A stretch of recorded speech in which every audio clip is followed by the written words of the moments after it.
السلام عليكم ورحمة الله وبركاته. الحمد لله الأكرم الذي خلق الإنسان وكرم وعلمه من البيان ما لم يعلم، فسبحان الذي لا يحصى امتنانه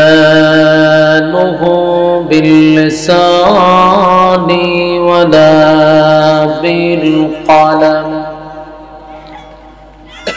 ونشهد أن لا إله إلا الله وحده لا شريك له،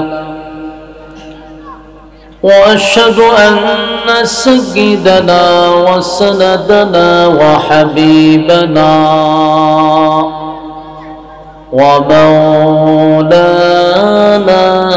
محمدا عبد الله ورسوله، أرسله بالحق بشيرا ونذيرا وداعيا إلى الله بإذنه وسراجا منيرا. أما بعد،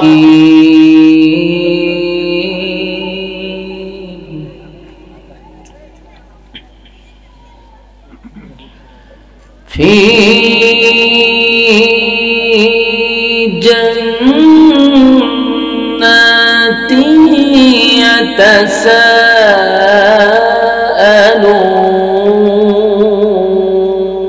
يتساءلون عن المجرمين ما سلككم في سقر.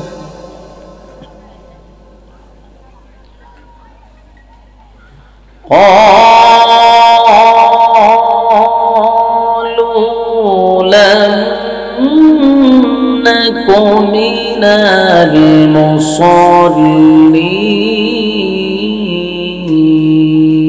المصلين.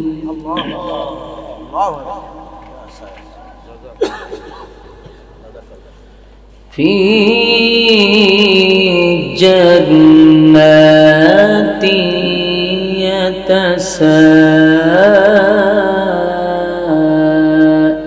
يتساءلون عن المجرمين ما سلككم في سقر.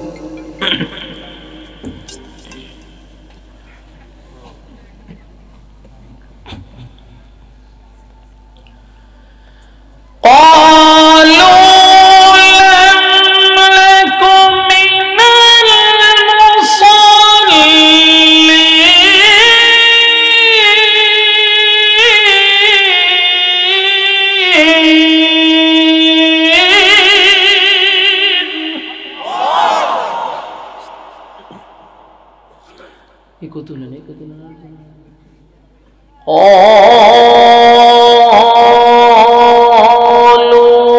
لن نك من المصلين.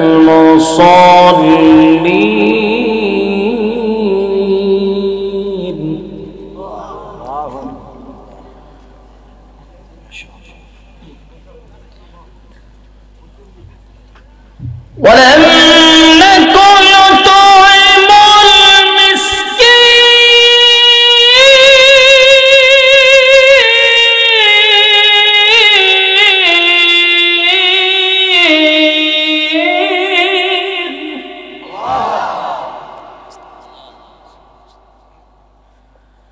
عن المجرمين ما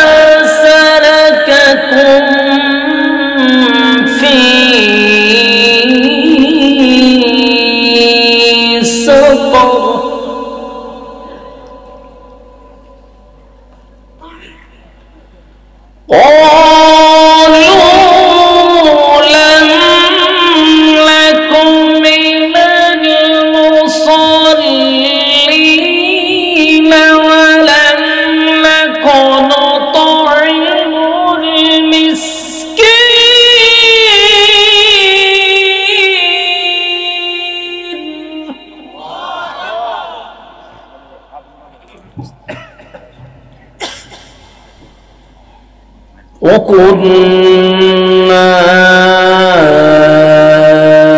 نخوض مع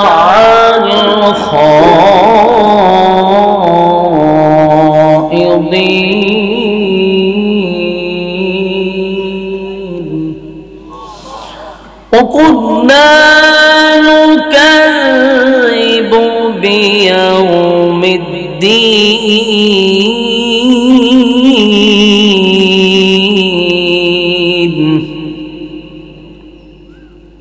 وكنا نكذب بيوم الدين حتى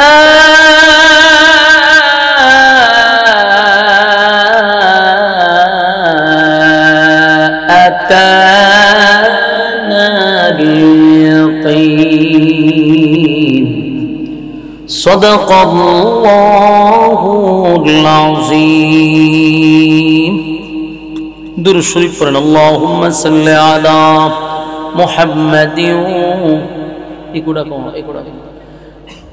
كما صليت على إبراهيم وعلى آل إبراهيم إنك حميد مجيد اللهم بارك على محمد وعلى آل محمد كما باركت على إبراهيم وعلى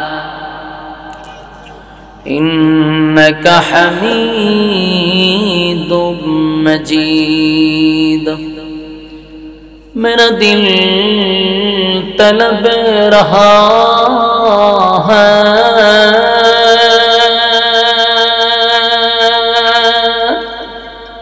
मेरे जले रहा है सीना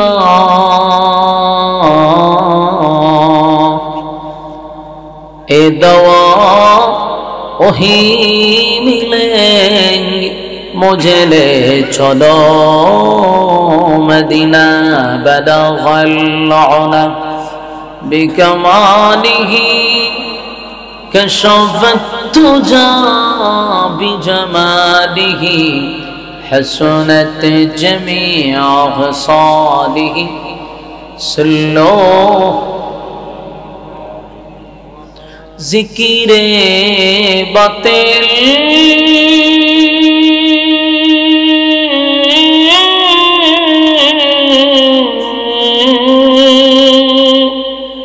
को हटा दे दिल से रब जिक्र में तेरे लगा दे रोज शाबिला इलाहा ला इलाहा ला इलाहा ला इलाहा इल्लल्लाह ला इलाहा لا إله حسبي ربي جل الله ما في قلبي غير الله حسبي ربي جل الله ما في قلبي غير الله শুধু মাবুদ তুমি এক আল্লাহ বলো না ইলাহা ইল্লাল্লাহ লা ইলাহা লা ইলাহা লা ইলাহা ইল্লাল্লাহ মুহাম্মাদুর রাসূলুল্লাহ সাল্লাল্লাহু আলাইহি ওয়াসাল্লাম। আলহামদুলিল্লাহ, আয়োজিত আজকের এই কুমিল্লা জেলার অন্তর্গত মুরাদনগর হায়দ্রাবাদ সরকার ফাউন্ডেশন বিডির উদ্যোগে আয়োজিত কবরবাসীর আত্মার মাগফিরাত কামনার্থে আয়োজিত আজকের বার্ষিক তাফসীরুল কোরআন মাহফিল সভাপতিত্ব করছেন জনাব মোহাম্মদ আব্দুল মালিক শিশু সরকার। আজকের মাহফিলের যিনি প্রধান অতিথি, আপনাদের সামনে মোবাইলের মাধ্যমে যিনি বক্তব্য দিয়েছেন, আলহাজ কাজী শাহ মুজাম্মেল মুজাফফর মুফাজ্জল সরকার কায়কোবাদ সাহেব, তারা আপনারা দাদা ভাই হয়ে ডাকেন। হ্যাঁ, এই কায়কোবাদ সাহেব মুরাদনগর, না এটা কি দেবিদ্দার তো না, মুরাদনগর দেবিদ্দার আর একটা, মুরাদনগরের আগামী সম্ভাব্য এমপি প্রার্থী, মাশাআল্লাহ। এরপরে আছেন আমার আগে যে বয়ান করছেন আমার অত্যন্ত মহব্বতের এবং বন্ধুবর বিশিষ্ট ইসলামী চিন্তাবিদ হযরত মাওলানা মির্জা মোহাম্মদ ইয়াসিন আরাফাত সাহেব চমৎকার আলোচনা করেছেন। হয়তো বা সময় স্বল্পতার কারণে উনি বক্তব্য টানতে হয়েছে। এরপরে যিনি বয়ান করেছেন হযরত মাওলানা মোহাম্মদ আবু বকর সিদ্দিক সরকার সাহেব। আপনার এলাকায় কি সব সরকার? সর্বনাশ, সব সরকারি এলাকার ঘটনা কি? এরপরে আছেন বিশেষ আকর্ষণ হাফেজ মোহাম্মদ সাইম হোসেন।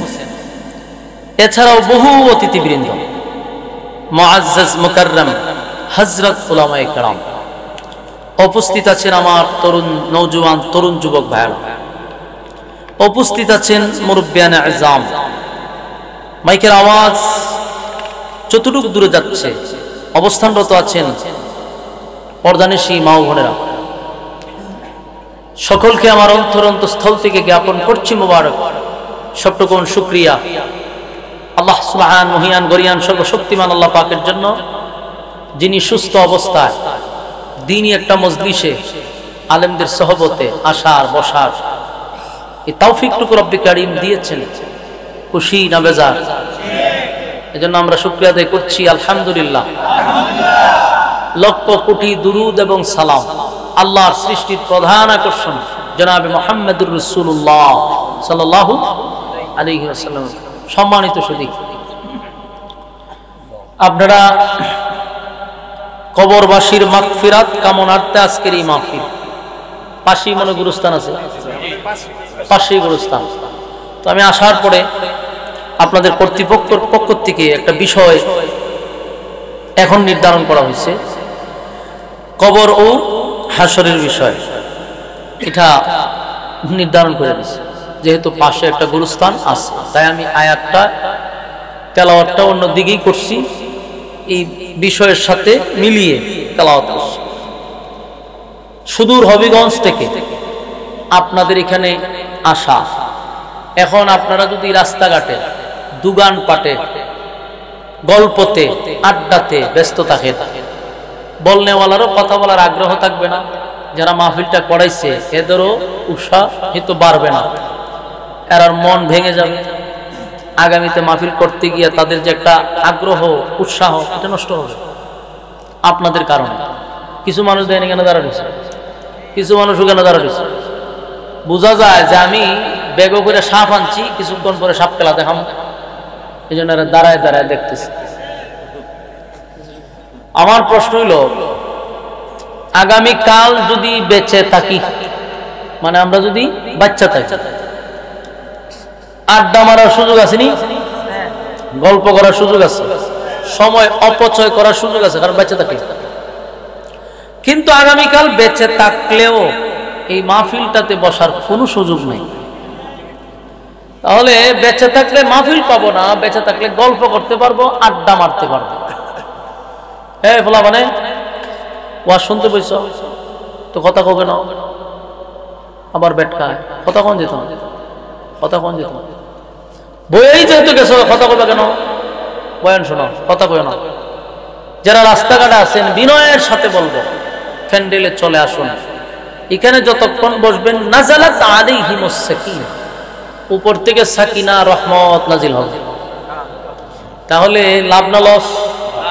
প্যান্ডেলের বাহিরে গেলে ঠাড়া পড়ার সম্ভাবনা আছে, সাকিনা রহমত তো দূরের কথা, গজব পড়ার সম্ভাবনা আছে। এই জন্য বাহিরে কোনো ফায়দা নেই, প্যান্ডেলে চলে আসে। ঘর থেকে বাহির হয়েছেন মাহফিলের উদ্দেশ্যে, কিন্তু আপনি বলতো দোকানের মধ্যে গিয়ে আড্ডা দিতেছেন, কারণটা কি? এত রাত হয়েছে এখনো কি আপনার আড্ডা শেষ হয়েছে না? এখনো কি আপনার গল্প শেষ হয়েছে না? কপাল পুড়লে যা হয়, ঠিক না? কপাল পুড়ে গেলে যা হয়। আমি দোয়া করি যারা এখানে বসছেন আল্লাহ আপনাদের সম্মান বাড়িয়ে দেখ, আমিন। যতক্ষণ সময় কথা হয়, বিনয়ের সাথে আরেকটা আবদার হলো কথা বলা যাবে না। বলুন কি করা যাবে না? এই যে নাটক কতগুলো সামনে দিচ্ছেন, এই মুরব্বী যারা ওয়াজ বুঝে এরা পিছনে বসছে, আর বাচ্চা কাচ্চা গুলার আমার সামনে দিচ্ছে, এটি বয়ে বয়ে কথা কয় আর ধ্যান খেল সব জায়গায় দিকে দেন না, গল্প করতেছে অলরেডি। আবার মুরব্বী একজন বৈশা বৈশা হাসতে আছে এর সাথে, না ভালো লাগতেছে দুজনের গল্পটা ওনার কাছে, দায়িত্বশীল দেখছেন। কথা কয় ওনার সামনে বইয়া, উনি আমার সারা বাইছে আসে, মাশাআল্লাহ সুন্দর কথা কইতে পারা হয়েছে, এটা ঠিক না। কথা কয় যেত দুজনটা আলাদা করেন, মাঝখানে আপনি বসেন, এই দুজনের মাঝখানে আপনি বসেন, এই কালাডার লালডার মাঝখানে বসেন, দুজনের মাঝখানে বসেন, এই আলাদা আলাদা করে দিবেন, তেই শেষ। বসে যায় ইনশাআল্লাহ। কথা শুনতে আগ্রহ আছেন তো ইনশাআল্লাহ? মাশাআল্লাহ মাশাআল্লাহ। আপনাদের এই এত রাত করে প্রচন্ড ঠান্ডার মধ্যে আরামের বিছানা ছেড়ে নরমাল বিছানায় বসছেন, আল্লাহ তাআলা আপনাদেরকে দুনিয়া আখিরাতের ইজ্জত দান করুন, আমিন। আর যারা এখনো রাস্তাঘাটে আছে আল্লাহ এদেরকে হেদায়েত দান করুন, আমিন। আমরা দোয়া করি আল্লাহ এদেরকে হেদায়েত দেন যেন এরা প্যান্ডেলের ভিতরে চলে আসে, ঠিক না? প্রত্যেকটা মানুষের সাথে শয়তান থাকে, এটা জানেননি? জানেন? সর্বনাশ। এখন আমি যে হুজুর মানুষ, আমার লোক কি নাই, আমরা তো একটু বেশি আছে। শয়তান প্রত্যেকটা মানুষের সাথে থাকে, এটা তো সবাই জানি আমরা। কিন্তু যখন আপনি দ্বীনি মজলিসে বসবেন, যেখানে কোরআনের কথা শোনেন, এখানে শয়তান বসতে পারে না, তখন শয়তানগুলো যায় তো। প্রত্যেকটা শয়তানও আপনাকে ছেড়ে যায় না, সে তার পাশেই দাঁড়ায় থাকে, আপনার দিকে তাকায় রয়েছে, 24 ঘন্টা আমার সাথে চলে, আমার অনুমতি ছাড়া কোরআন মাহফিলে বয়ে গেছে। এটা তার ভিতরে একটা অশান্তি। যতক্ষণ আপনি এখানে বসা থাকবেন সে অশান্তিতে ভুগবে, আর এখান থেকে আপনাকে সে রিমোটে কন্ট্রোল করবে, ভিতরে ওয়াসওয়াসা তৈরি করবে যে খালি বয়ান শুরু করছে, আমি তো এর ভিতরে 2-3টা টান দিয়ে আইতে পারো। হ্যাঁ, তো যার যে অভ্যাস, ওই দেন অলরেডি উড়াই লিছে 2-1 জন, ওখান থেকে রিমোটে কন্ট্রোল করে ওয়াসওয়াসা দেয়। এখানে যারা বসছেন এদের শয়তান বর্তমানে প্যান্ডেলের বাহিরে আছে, কথা বুঝতেছেন নি? তো প্যান্ডেলের বাহিরে যে দাঁড়ায় রয়েছে, ওখান থেকে আপনি আমাকে কন্ট্রোল করে। তো যখনই প্যান্ডেলের বাহিরে কেউ যায়, আগের থেকে তের শরীরে এমনি শয়তান আছে, আর আপনি আমার যে শয়তান দিয়ে আলাদা হার রয়েছে, এদিকে এর উপরে বড় হয়। তো আগের থেকে শয়তান আছে, এরপর আরো একটা যুগ হয়, তখনই দেখবেন সে স্বাভাবিক থাকে না। কোন এইখানে দাঁড়াইবো, কোন এইখানে দাঁড়াইবো, কোন দোকানে যাইবো, কোন ওখানে যাইবো, মানে এর ভিতরে শান্তি নাই এখন। আর শয়তান তো আগের থেকে আরো বাড়ছে, লোকটা অশান্তিতে ভুগে, শান্তি পায় না। যেন আপনাদের কাছে আমার আপনার বইছেন যেহেতু আর উঠতেন না, আর আপনি উঠলে এখন সবাই চায় থাকবো যে মাশাআল্লাহ ওনারা ভর করে লেছে, যে উঠে বুঝবেন কি করছে, ভর করছে, রিমোটে কন্ট্রোল করে কাজ হয়েছে, আস্তে করে উড়ে লিয়ে যাবে, বুঝবেন যে মাশাআল্লাহ ধরে লেছে। আপনি উঠলে মানুষ আপনার কাছে হাসাহাসি করবে, মান সম্মান বাঁচাইবার লেগে বইয়ে তখন লাগবে, ঠিক নেই? আসুন এখন আমি আপনাদের সামনে যে আয়াত কারিমা তেলাওয়াত করছি, সেখান থেকে আমরা কথা শুনবো, যতক্ষণ কথা বলবো কথা যেন হয় কোরআন থেকে, ঠিক না? কোনো গিচ্ছা, কাহিনী, কাল্পনিক গল্প আমরা যেন না শুনি, না বলি, তাহলে বসাটা কাজে লাগবে। আমি যে আয়াতগুলি পড়ছি এর মধ্যে 4টা কারণ আছে। এই 4 কারণে মানুষ জাহান্নামে যাবে, 4 কাজের কারণে মানুষ জাহান্নামের আগুনে জ্বলবে। তাহলে এই 4টা কারণ আমাদের মধ্যে এখানে যারা বসা, স্টেজে কোন আর প্যান্ডেলে কোন, এই 4টা কারণ যার মধ্যে থাকবে নির্ঘাত সে জাহান্নামে। এবং 4টা কারণের মধ্যে যদি একটা কারণও কারোর মধ্যে থাকে সেও জাহান্নামে। আমার কথা কি বুঝতেছেন? তাহলে 4 কারণের মধ্যে একটা কারণও যদি কারোর মধ্যে থাকে আমি আপনি জাহান্নামে। তাহলে এই আলোচনাটা আমাদের কত গুরুত্বপূর্ণ। আমরা এখানে বসে চিন্তা করবো যে 4টা কারণের মধ্যে কোন কারণটা আপনি আমার মধ্যে আছে। যদি তাকে এলার্ট হতে হবে যে না এই কাজ আর করা যাবে না, করলেই তো জাহান্নামে। আসুন আমরা এই আয়াতে ঢোকার আগে কিছু কথা বোঝার চেষ্টা করি। প্রত্যেকটা মানুষ যারা নিজেকে মুসলমান দাবি করে, ইমানদার দাবি করে, আমাদের শেষ একটা আশা আকাঙ্ক্ষা হলো দুনিয়াতে কিছু পাই আর না পাই, পরকালে আমরা জান্নাত চাই। ঠিক না? হানা কই, দুনিয়াতে কিছু পাই আর না পাই, পরকালে আমরা জান্নাত চাই। এই জান্নাত চায় না এমন কোন মানুষ আছে? হিন্দুরা পর্যন্ত জান্নাত চায়। একজন হিন্দুরে জিজ্ঞাসা যে তুমি মরলে কই যাইতা? কই স্বর্গে যাইতাম চাই। সে জাহান্নামে নরকে যেতে চায় না। একজন বেনামাজির জিজ্ঞাসা করেন, সেও বলবে আমি জান্নাতে যাইতে চাই। সুদখোরে জিজ্ঞাসা, সেও বলে জান্নাতে যাইতে চাই। প্রত্যেকের টার্গেট হলো জান্নাত। আমরা কথা না বলে, প্রত্যেকটা মানুষের টার্গেটই হলো জান্নাত। এখন প্রশ্ন হইল, জান্নাত কি আমাদের মামুর বাড়ি, আত্মীয় স্বজনের বাড়ি যে চাইলেই পাওয়া যাব? জান্নাত চাইলেই পাওয়া যাবে না। জান্নাত পাওয়ার জন্য আল্লাহ আবার আমাদেরকে শর্ত দিয়েছে 2টা। বলুন, জান্নাত পাওয়ার জন্য শর্ত দিয়েছে কটা? আমাদেরকে শর্ত দিল 2টা। এই 2টা শর্ত যদি আমরা মানি না কবরে যাইতে পারি, আল্লাহ বলেন, আচ্ছা কথা কইেন না, কে কথা বল, কথা কইেন না, কথা কইলে তো বিরক্ত লাগে। 2টা শর্ত দিচ্ছে জান্নাতে যাওয়ার জন্য। 2টা শর্ত যদি আমি আপনি মানতে পারি, আল্লাহ বলেন কানাত লাহুম জান্নাতুল ফিরদাউসি নুজুলা। কারণ আমি তোমাদেরকে এমন একটা জান্নাত দিব যেটা 8টা জান্নাতের চেয়েও ভিআইপি। সুবহানাল্লাহ। এই জান্নাতটার নাম হলো জান্নাতুল ফিরদাউস। তবে কয় গুণে গুণান্বিত হইলে? 2টা। বলুন কয় গুণে গুণান্বিত? 2টা গুণ যদি ভিতরে থাকে আল্লাহ জান্নাতুল ফিরদাউস দিবে। তাহলে জান্নাত সকলেরই টার্গেট, সকলেরই আশা আকাঙ্ক্ষার জায়গা হলো জান্নাত। ঠিক না? কিন্তু জান্নাতে যেতে গেলে আমাদের শর্ত হইল 2টা। এখন প্রথম নাম্বার শর্তটা হলো ইন্নাল্লাযীনা আমানু। 1 নাম্বার শর্ত হইল ঈমান। বলুন 1 নাম্বার শর্ত ঈমান। 2 নাম্বার হলো ওয়ামিলুস সালিহাত, নেক আমল। তাহলে প্রথম শর্ত হইলাম ঈমান। এখন আপনারা যারা এখানে বসা সবাই নিজের আমরা দাবি করি ঈমানদার। ঠিক না? বেঈমান আছে কেউ না, সবাই হলো ঈমানদার। তাহলে আমরা তো নিজেরা ঈমানদার দাবি করি।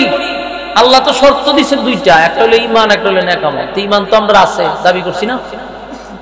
আর নেক আমল আপনারা করেন না, এই যে বর্ষেন, এটা তো নেক আমল। তাহলে তো জান্নাত চলেই গেছে নাকি? দা মামুর বাড়ি না আমরা। ঈমান দাবি করার নাম ঈমান নয়। আপনি একজন পাক্কা বেনামাজি, আপনাদের এলাকাতে আছেন যে ঈদের নামাজও পড়ে না, এরকম বেনামাজি আছে না? আপনি এরকম একটা ভিআইপি বেনামাজিরে জিজ্ঞাসা করে যে তুই তো ঈদের নামাজও পড়ো না, তোর চেয়ে বড় বেনামাজি কেউ নাই। আপনারা এই ফুলাফানগুলো একটু নিয়ন্ত্রণ করেন না ভাই। হ্যাঁ, চিল্লা চিল্লি করতেছে দেখছেন না কারবারটা। মনোযোগ দেন ভাই আল্লাহর রাস্তায়। আমি একটা কথাও মন গড়া বলি না, মাফি। আমি যতটুকু কথা বলি স্টাডি করে কথা বলি। আপনারা আল্লাহর রাস্তায় মনোযোগ দিয়ে শুনেন, আপনারা ফায়দা দিবে, আমার কোনো ফায়দা দিবে না। আচ্ছা, আপনারা যদি কথা বলেন আমার কোনো অসুবিধা আছে? আমি আমার ওয়াজ করে সময় হারাই গেলে চলে, কিন্তু কেন বারবার বলতেছি মনোযোগ দিতে? আমার কথা হলে আমার যে শ্রোতারা আসছে বেহুদা কেন আসবে? কিছু একটা বাড়িতে নিয়ে যাক না, সেজন্য গিয়ে বাড়ি দিয়া হয় যেন আমি ওয়াজ আপনার কিছু শিখাইছি। যে না ওয়াজও গিয়ে আমি কিছু একটা পাইছি, এটা বলতেইব, তোর মাথায় মাথায় থাকতেইব। এই জন্য বারবার বলে মনোযোগ দেন, কারণ এখনকার ওয়াজ মাহফিলে ওয়াজ পাওয়া যায় না, একটা যাত্রার মঞ্চ হয়ে গেছে ওয়াজ মাহফিলগুলো। কিছু বক্তায় নাচানাচি করে, কিছু বক্তায় গান গায়, কিছু বক্তায় মানুষের সমালোচনা করে, গালাগালি করে, এই জিকি রাজগার কুতাকুতি কইরা মাহফিল শেষ। দিন শেষে শ্রোতারা কি পাইল? এই জন্য একটু বোঝার দরকার। আর কথা কয়েন না। আর এই যে এখানের পোলাপানগুলোর একটু সরাই দেন, আলাদা করে দেন। এই যে হেরে সরান আপনারা, এই হেরে সরান, আপনার সামনে যে বসা, এর পিছনে নেন, পিছনে নেন। এত বিরক্ত যদি করে তো ওয়াজ করবো, পিছনে যাই বইয়ে বইয়ে হাসে, কেন কথা কয় ফালতু পোলাপান, কথা শুনতে হয়েছে বইয়ে আসে ব্যাটটায়। আপনারা কি ওয়াজ শুনবেন? খুব বিরক্ত করতেছেন আমারে, খুব বিরক্ত করতেছেন। কেন কথা বলেন? বিরক্ত করার লেগে ফুলা ফান দিচ্ছেন সব সামনে, গুড়াগার আমার সামনে দিয়ে রাখছেন, এটি বইয়া কথা কয়ে হাসে। মেহরবানি করে আল্লাহর হস্তে 10টা মিনিট মনোযোগ দেন, এরপর আপনার ওয়াজ শুনে যান গাছটা চিটটা, আমিও ছেড়ে দিব। মনোযোগ দিয়ে শুনেন। বলুন, জান্নাতে যাওয়ার জন্য শর্ত কয়টা? প্রতিটা কথা আপনি ভিতরে ঢুকান, কাজে আসবে। জান্নাতে যাওয়ার জন্য শর্ত কিন্তু 2টা। এক নম্বর হলো ঈমান। আপনারা এখানে যারা বলছেন কেউ কি নিজের বেঈমান দাবি করে? সবাই ঈমানদার। একটা বেনামাজির আপনি জিগায়েন যে তোর ঈমান আসেনি, সে বুকো তাফা দিয়া বলবে আমি নামাজ না পড়লে কি হইছে, আমার ঈমান আছে। কথা কোন ঠিক নেই? বেনামাজি আরো বুকো বেশি তাফা দেয়, আমার ঈমান আছে। এরপর আপনাদের গ্রামে সুদকুর আসেনি, ওই সুদকুরের জিগায়েন যে তুই তো সুদ কাজ, তোর ঈমান আসেনি, এও কইব আমার ঈমান আছে। বাস্তব না বাস্তব? টেন্ডারবাজি, চাঁদাবাজি যারা করে, এই সমস্ত লোকগুলার আপনি জিগায়েন তোর ঈমান আছে, সেও বলবে আমার ঈমান আছে। ঠিক না? সেও বলবে আমার ঈমান আছে। তাহলে প্রত্যেকটা মানুষ কেউ নিজেকে বেঈমান দাবি করে না, সবাই নিজের কি দাবি করে? ঈমানদার দাবি করে। তাহলে আমরা যদি সবাই নিজের ঈমানদারি দাবি করলাম, তাহলে বেঈমানটা কেডা? সুদখোরও হয় আমি ঈমানদার, ঘুষখোরও হয় ঈমানদার, বেনামাজিও হয় ঈমানদার, বেফরদাওয়ালাও হয় ঈমানদার। সবারই যদি দাবি হয় ঈমানদার, তাহলে তো আমরা সবাই জান্নাতি। ঠিক না? সুদখোরও জান্নাতি, ঘুষখোরও জান্নাতি, বেনামাজিও জান্নাতি, সবাই জান্নাতি। বলুন, দাবির নাম কি? ঈমানদার। আল্লাহ বলেন আমিনু কামা আমানান নাস, আমিনু কামা আমানান নাস। ঈমান আনতে হবে ওই মানুষদের মতো। ওই মানুষ কারা? আমিনু কামা আমানান নাস। আমিনু কামা আমানান নাসের ব্যাখ্যা আব্দুল্লাহ বিন তামের হতে পারে। আমিনু কামা আমানান নাসের ব্যাখ্যা ফেরাউনের বউ আসিয়া হতে পারে। আমিনু কামা আমানান নাসের ব্যাখ্যা সাহাবায়ে কেরামদেরকে আল্লাহ বুঝাইতে পারে, কারণ তারা ঈমান আনছে, ঈমানের পরীক্ষা দিছে। শুধু নিজের ঈমানদার দাবি করলেই ঈমানদার হওয়া যায় না। ঈমানদারের উপরে ঈমানের পরীক্ষা হবে, 100% পরীক্ষা হবে রে। বিনা পরীক্ষায় আল্লাহ জান্নাত দিবে না। আপনারা কি মনে হয় আমার মালিক জান্নাত এমনি এমনি দিবে না? আল্লাহ বলেন আমিনু কামা আমানান নাস। ঈমান আনো ওই মানুষদের মতো যারা ঈমানের পরীক্ষা দিছে। আমরা মুখে মুখে দাবি করি ঈমানদার, মুখে মুখে দাবি তো বেনামাজিও করে, সুদখোরও করে, ঘুষখোরও করে। দাবির নাম ঈমানদার হওয়া যায় না। ঈমানের পরীক্ষায় উত্তীর্ণ হতে হবে।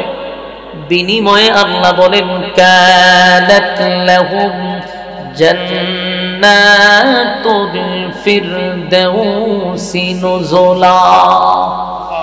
আমার যুবক ভাই, ঈমানের ক্ষেত্রে আল্লাহ বলেন ঈমান আর আমল, ঈমান আর আমল লইয়া যদি কবরে আসতে পারো, ওয়াদা দিলাম জান্নাতুল ফিরদাউসের মেহমান বানাবো। কারে মেহমান বানাইবো? আমরা রে। আল্লাহ হবে মেজবান, আমরা হব মেহমান। সুবহানাল্লাহ। আমার যুবক ভাইরা, বান্দাদেরকে আল্লাহ সুসংবাদ দিয়েছে আমি তোদেরকে মেহমান বানাবো, তবে শর্ত হলো 2টা, ঈমান আর নেক আমল। ঈমান আর নেক আমল। অথচ ইমানের প্রতি গুরুত্ব নাই, ইমানের প্রতি আমাদের কোনো গুরুত্বই নেই। কথা হন ঠিক নেই? 5 টাকার একটা রংসার কাছে আমরা ইমানটা বিক্রি করে দিই, বেশি লাগে না? বালা কইরা যদি বাজারও নিয়ে এক কাপ রংসা খাওয়ায়, জায়গা চলটি মারে। ইমানে তো দুর্বল, ইমানে তো দুর্বল। বুড়ের আগের রাত্রে 500 টাকা গোড়ায় কিনা হয়, আর আজীবন চা খাইলো, আরেকবার রং চা খাইলো, দুধ চা খাইলো, কফি খাইলো, অমুকরে বুড় দিমু দিমু হইয়া, আর বুড়ের রাত্রে 500 টাকা কিনা লাইছে। বলুন ইমান আছে না গেছে? এই সমস্ত লোকগুলা নিজের ইমানদার দাবি করলেও আল্লাহর আদালতে সে ইমানদার হতে পারে না। বেঈমান হইয়া কবরে গেছে। বেঈমান হইয়া যদি কেউ কবরে যায় তাহলে উপায় নাই। আমার যুবক ভাইরা, আপনারা আসছেন গভীর রজনীতে, আরামের ঘুম হারাম করে এখানে বসছেন কিছু কথা শোনার জন্য। পাশেই হলো গুরুস্থান, এই গুরুস্থানের পাশেই হলো মাহফিল। কেন মাহফিলটা দিল গুরুস্থানের পাশে এটাও বোঝা দরকার। খালি মাহফিলে আসছি এতটুকুই যথেষ্ট না। গুরুস্থানের পাশে কেন মাহফিল দিল রে? কবরবাসীর মাগফিরাতের জন্য কেন দিল? তার মানে হলো আমাদেরকে স্মরণ করায়া দিল আজকে আমরা মাহফিল করাচ্ছি মুর্দা গানের জন্য। আগামী বছর হয়তো বা আমি থাকবো কবরে, আবার আমার জন্য করাবে মাহফিল, ঠিক নেই? আপনি করাইছেন আপনার জন্য করাবো। কারণ এই পৃথিবী বলুন চিরস্থায়ী না ক্ষণস্থায়ী? আরো জোরে। ক্ষণস্থায়ী পৃথিবীতে কেউ থাকতে পারবে না, এটাই নিশ্চিত, কেউ থাকতে পারবে না। এই জন্য আল্লাহ বলে, বান্দারে আমি তোদেরকে অনর্থক বানাই নাই, অকারণে বানাই নাই। বানাইলাম আমি আল্লাহ তোদেরকে যেই কারণে, সেই কাজে তোরা নাই, তোরা সদমন বড়া। আল্লাহ বলেন, আফাহাসিবতুম আন্নামা খালাকনাকুম আবাসাও ওয়া আন্নাকুম ইলাইনা লা তুরজাউন। মানবরা আল্লাহ বলেন, আফাহাসিবতুম আন্নামা খালাকনাকুম আবাসাও ওয়া আন্নাকুম ইলাইনা লা তুরজাউন। আবাস শব্দ দিয়া বলেন, আবাস শব্দটা দিয়া শব্দ করে বলে কখনো না। তোমরা যদি মনে করো অনর্থক বানাইছি, ভুল। আমি অনর্থক বানাই না। কেন বানাইছি? ওয়ামা খালাকুল জিন্না ওয়াল ইনসা ইল্লা লিয়াবুদুন। মানব দানব দুইটা জাতি গোলামি করবে কার? আরো জোরে কার? আল্লাহর গোলামি করবে গো। আল্লাহ ছাড়া কারো কাছে মাথা নত করবি না। আমি আল্লাহ ছাড়া কারো কাছে চাইবি না। এই জন্য আমি তোরে বানাইছি ইবাদতের জন্য। কিন্তু বান্দা তোরে ইবাদতের লেগে বানাইলাম। ইবাদত বান্দা করে না, মন গড়া জিন্দেগি চালায়, যেমনে মনে চাই বান্দা এমনি চলতেছে। লাগামহীন চলাফেরা বান্দার চলে। কত ওয়াজ নসিহত, কত জায়গায় কত কিছু শুনে, এরপরও পরিবর্তন হয় না। জুমার মিম্বরে ইমাম সাহেব ওয়াজ করে, ওয়াজ মাহফিলে বান্দায় কথা শুনে। এখন সোশ্যাল মিডিয়ার যুগ, মোবাইলে ওয়াজ শুনে, কিন্তু পরিবর্তন হয় না। বুঝতে হবে কপাল পড়ে গেছে। আমার যুবক ভাইরা, আমাদের প্রথম টার্গেট হলো অনর্থক। আমরা আসি নাই, কেন আসছি সেটাও জানি, ইবাদতের জন্য। ইবাদত যদি না করি পরে অবস্থাটা কি হবে সেটা আল্লাহ বলে দিয়েছে। ইন্না জাহান্নামা কানাত মিরসাদা লিত্তাগিনা মাআবা লাবিসিনা ফিহা আহকাবা। আল্লাহ বলেন, নিশ্চয় জাহান্নাম তোদের জন্য উট পেতে বসা। লিত্তাগিনা মাআবা, যারা সীমা লঙ্ঘন করছে। লাবিসিনা ফিহা আহকাবা, যুগের পর যুগ সেখানে অবস্থান করবি। অন্য আয়াতে আল্লাহ বলেন যে আমি তোদেরকে বানাইছি ইবাদতের জন্য। যদি বান্দা ইবাদতটা না করে তাহলে কি করব? ইন্না জাহান্নামা কানাত মিরসাদা, ইন্না জাহান্নামা কানাত মিরসাদা। জাহান্নাম তোদের জন্য উট পেতে বসা, সেখানে আমি আগুন দিয়া জ্বালাবো আর পোড়াবো। কথা বুঝতেছেন? বলুন ছেড়ে দিবে না আগুন দিয়া পোড়াবে? আমার যুবক ভাইরা, আগুন দিয়া জ্বালাবে আর পোড়াবে।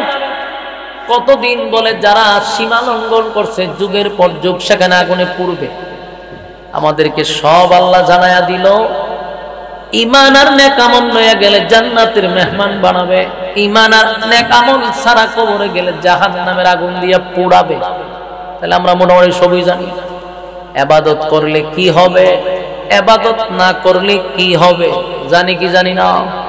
আমার যুবক ভাইরা, কানাত লাহুম জান্নাতুল ফিরদাউসি নুজুলা, আল্লাহ বলেন জান্নাতুল ফিরদাউসের মেহমান বানাবো রে যদি তোরা দুইটা গুণে গুণান্বিত হস। এক নাম্বার ঈমান, দুই নাম্বার নেক আমল। আর দুইটা গুণে গুণান্বিত না হইয়া যদি কবরে যাস, উপায় নাই, উপায় নাই, উপায় নাই, উপায় নাই। একদল ঈমান আর আমল লইয়া যাবে জান্নাতে, আরেক দল যাবে জাহান্নামে। দুইটা দল দুই দিকে যাবে। জান্নাতীদেরকে আল্লাহ যে নিয়ামত দিবে, জান্নাতীরা গিয়া বলবে খালিদিনা ফিহা লা ইয়াবগুনা আনহা হিওয়ালা। আল্লাহ বলেন জান্নাতীরা জান্নাতের ভিতর গিয়া বলবে, মালিক দুনিয়াতে আপনি মাত্র 3 ভাগের আলোচনা করছেন, জান্নাতে আপনি এই এই এই এই নিয়ামত দিবেন। আল্লাহ জান্নাতে অসংখ্য নিয়ামতে আমাদেরকে ডুবায়া রাখবেন, কিন্তু জান্নাতের ভিতরে এসে দেখি মাত্র 3 ভাগের আলোচনা করছেন। 97 গুণ আমাদেরকে আপনি বোনাস দিছেন। সুবহানাল্লাহ। জান্নাতে যাওয়ার পরে আর কোনো আফসোস নাই রে, আর কোনো আফসোস থাকবে না, কোনো আহংকার থাকবে না।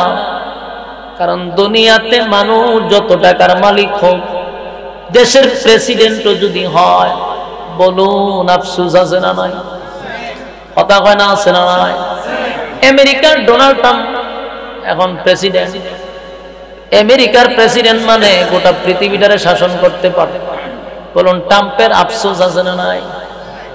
হ্যাঁ, সে আফসোস আছে। আপনি আমারে যদি বানায় দেয়, আমরা আফসোস আছে। পৃথিবীটা হলো আফসোসের জায়গা। তাম পৃথিবীও যদি তারে দেয়, আফসোস শেষ হবে না। কারণ আফসোসের জায়গা। যেমন মনে করেন কেউ যদি হয় খাটো, তাম পৃথিবীর সব আলেম লইয়া দোয়া করলাম বইব, কথা হয় না?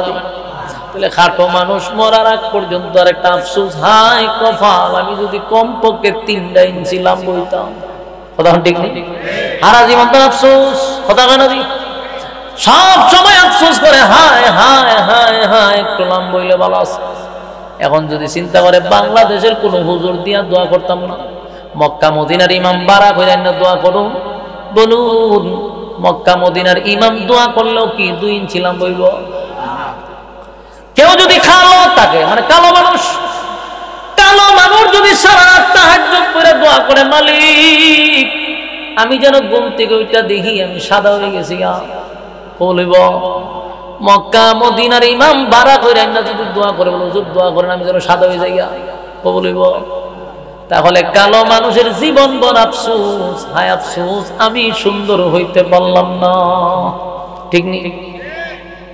আমার যুবক ভাইরা, মানুষের আফসোস শেষ নাই রে, কিন্তু জান্নাতের ভিতরে এগুলা থাকবে না। 1 নাম্বার, কি আওয়াজ নাই? মাইকম্যান এত ঘুমারিছে, ফ্যান্ডেল আওয়াজ কই? ফ্যান্ডেল আওয়াজ কই? ফ্যান্ডেল আওয়াজ বাড়াও, ফ্যান্ডেল আওয়াজ বাড়াও, আমার দিকে মনোযোগ দেন। 1 নাম্বার হলো দুনিয়া আফসোসের জায়গা, দুনিয়া আফসোসের জায়গা, দুনিয়া আফসোসের জায়গা। এখানে কোনোদিন আফসোস পড়া হবে না। খাটো মানুষ লম্বা হয় না, কালো মানুষ সুন্দর হয় না, ঠিক নেই? কিন্তু আল্লাহ কয় যখন কোন মানুষ জান্নাতে গিয়ে ঢুকবে, 1 নাম্বার নিয়ামতটা হলো বান্দা কোনদিন মরবি না। বলেন তো দেখি, মরণ না থাকলে কোন টেনশন আছে? তাম পৃথিবীর প্রেসিডেন্ট আমি, কিন্তু মরে যাবো, তাহলে লাভ হইল কি? কথা ঠিক নেই? আল্লাহ বলেন জান্নাতের ভিতরে প্রত্যেকটা জান্নাত থেকে আমি 10টা পৃথিবীর সমান জান্নাত দিব। মানে রাজত্ব দিবে এক একজনকে 10টা পৃথিবীর সমান। আল্লাহ কয় মরণ নাই, সুবহানাল্লাহ, মরণ নাই, মরণ নাই, মরণ নাই। 2 নাম্বার হলো দুনিয়াতে কোনো মানুষ কি বৃদ্ধ হইতো চায়? আল্লাহ কয় না দিই। যারা দাড়ি দেখবেন সাদা, মাঝে মধ্যে দিনে খালা করে, হ্যাঁ কলম লাগায়, তো জিগান বলে চাচা দাড়ি দিয়ে সাদা আছেন, খালা হয়েছে কেমন? হইলে বুড়া দেখা যায়। তার মানে বৃদ্ধ মানুষটাও বুড়া হইতে চায় না, কথা হন ঠিক? উপর দিয়া কালো লাগাইলেন, কিন্তু ভিতরে কি আপনি জোয়ান হইতে পারছেন? ভিতর দিয়া তো আপনি বুড়া। উপর দিয়া কালা করলে কি হবে? ভিতর দিয়া আপনার টেম্পার শেষ। আল্লাহ হয় কোন মানুষ বৃদ্ধ হতে চায় না, বৃদ্ধ হতে চায় না। জান্নাতের ভিতরে 2 নাম্বার হলো বৃদ্ধ হবি না, বৃদ্ধ হবি না, বৃদ্ধ হবি না। জান্নাতের ভিতরে কেউ বৃদ্ধ হবে না। বয়স থাকবে 32, এই বয়স কোনোদিন 33 হবে না। জোরে কোন সুবহান। বয়স কোনোদিন 33 হবে না। চামড়া ডিল হবে না, চোখের যদি কমবে না, শরীরটা ক্লান্ত হবে না, প্রস্রাব থাকবে না, পায়খানা থাকবে না। সুবহানাল্লাহ। এরপরে আসুন, মানুষ স্বাস্থ্যবান হইতো চায়, সুঠাম দেহের অধিকারী হইতো চায়, ঠিক নেই? আব্দুল হাসান নাই? মোটা মানুষ চায় চিকন হইতো, চিকন মানুষ চায় মোটা হইতো। কথা বল না দি দেন না, আমি চিকনা, আমার পাল্লা তুললে মাপ দিলে বেশি ওজন নাই। তা আমি মনে মনে চিন্তা করি আমার স্বাস্থ্যটা তো বাড়তো, ভালোই আছে। যারা আমার সাথে তা হেরারে কই তোর স্বাস্থ্যটা হইলে ভালো আছে, হেতে উল্টায় আমার তোর স্বাস্থ্যটা ভাই আমার হইলে ভালো আছে। ওমা কেড়ে কয় আমার তো ভাই ফ্যাট মেটলে উঠতারি না বইতারি না, আমার জান্ডা বাড়ি জায়গা কিরম হালকা পাতলা হলে তো দূরাদূরি করতে ভালো লাগে। চিন্তা করলাম আরে আমি দিয়ে চিন্তা করি হ্যাটটা আমার হইলে ভালো আছে, হেদি কয় আমার তো হইলে ভালো আছে। এটার নাম হইলে আফসুস। এটার নাম কি? কেউ চায় চিকন হইতো, কেউ চায় মোড়া হইতো। কথা মানে ঠিক নেই? কেউ চায় স্বাস্থ্য কমাইতো, কেউ চায় বাড়াইতো। মোট কথা আফসুসের জায়গা দুনিয়া হলো। আবার কেউ কোনো মানুষ আছে, কোন মানুষ আছে সে সুঠাম দেহের অধিকারী হইতো চায়, জিম টিম বললে একটা স্বাস্থ্য হয় কিরম হইতো চায়। আল্লাহ কয় এটা আফসোস থেকে যায়। কিন্তু জান্নাতে ঢোকার পরে প্রত্যেকের বডি হবে আদম নবীর মতো 60 হাত লম্বা। সুবহানাল্লাহ।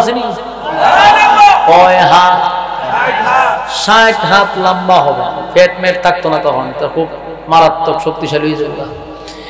60 হাত লম্বা হবে, সবার বডি এক সমান। এখানে তখন খাটো কেউ নাই, লম্বা কেউ নাই। আপনি এর সেতাইবেন, এর রাগও তুলাইবেন, তুই বাচ্চার করে বাচ্চা, এই কথা হওয়ার সুযোগ নেই। সবাই এক সমান আদম নবীর মতো বডি আল্লাহ দান করবে।